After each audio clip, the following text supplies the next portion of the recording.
دوا ګناینا داسې دي چې الله تعالی پابند دمر په غوسه کېږي چې د جنگ اعلان کوي یو ګناه سود دا چې څوک سید کوي د سره الله او رسول د جنگ اعلان دا یو درهم سود کول 36 مرتبه زنا کول نه صاف ګناه دا دوام ګناه چې الله د جنگ اعلان په بند کوي هغه زنا کول نه دي هغه شراب چښل نه دي هغه چوری کول نه دي هغه قتل نه ده هغه غلا نه ده هغه ډاکا نه ده هغه خیانت نه ده هغه رشوت نه ده مدامانان چې دا غټ ګناه نندې غټ غټ ګناه نه دي خو هغه ګناه چې الله د جنگ اعلان پکای منځ پرېږ ډول نه دي حج پرېږ ډول نه دي زکات پرېږ ډول نه دي دوام غټ ګناه چې الله د جنگ اعلان پکایا ته شایدا الله رسول فرمای حملۃ القرآن اولیاء الله قرآن سره چې نسبت ته د الله ولی او ملګری او دوست علم دا حافظ دا قاری دا چنای دا طالب دا د الله ملګری دا اس د الله اعلان ور چې جنگ اعلان سرنګ کوي الله فرمای ومن عاد لي وليا فقد اعظمته بالحرب څوک چې د مود ولی سره دښمنی کوي رب وی چې د سره مود طرف نه د جنگ اعلان دا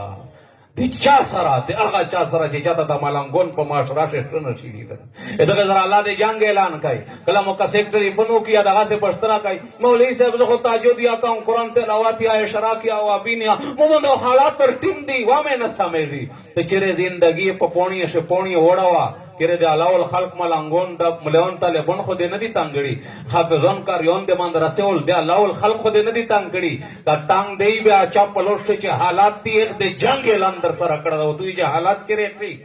عزت مان دے دا یو دمر سنگین جرم دا علماء سره محبت کئیے و انسان دا عالم انسان دا فرشتہ خونو دو کمی کو تاہی کے دائشی و دغه دا مانانو دو چطب دربین پر شراب ٹول دنیا تا بے عزتا کوا ویلے اللہ تعالیٰ تو دے دے اصلاح دے پورا مقرر کرے تیے پیری جے اصلاح کوا دے اللہ پر ذات مدہ قسمی چے ملا چے سمرا بادشی تو تا یا اللہ ندر پریڑ دی دے ملاو دے اللہ پا میون شیخ پلا مسئلہ دو اللہ چے دے سا رسکا یا دے اللہ پا خود تو تا اللہ پاک ندر پریردي لکه په پښتو کې مو ته ورته کړه چې دا میټ د کیر مسله د پدا باندې ته ماړی کوا د میټ د کیر دا د علماء د دغه نه کې خلکو د الله خپل کیر شه معاملات دو تو ته الله دغه ته نه در کوي چې تی به عزت کا دربین په وټه روا او کا او د کړل د ناقابل معافي جرم دا الله رب العالمین په دا الله رب العالمین په خزانه شه به تو د پورا معافي نشتا حضرت معاذ بن جبل رضی الله تعالی عنہ د الله رسول د روزه څنګه نوست په زارو قطار په جړو لګیا دا حضرت عمر رضی الله تعالی عنہ مسجد نبوی ته روغی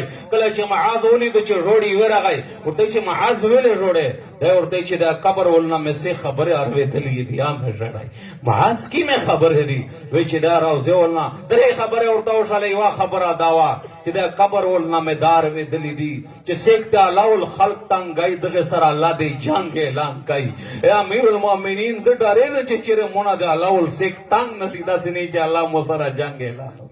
دا سیک دا صحابی دا او په صحابه شه عام صحابی نه دا فقها عالم دین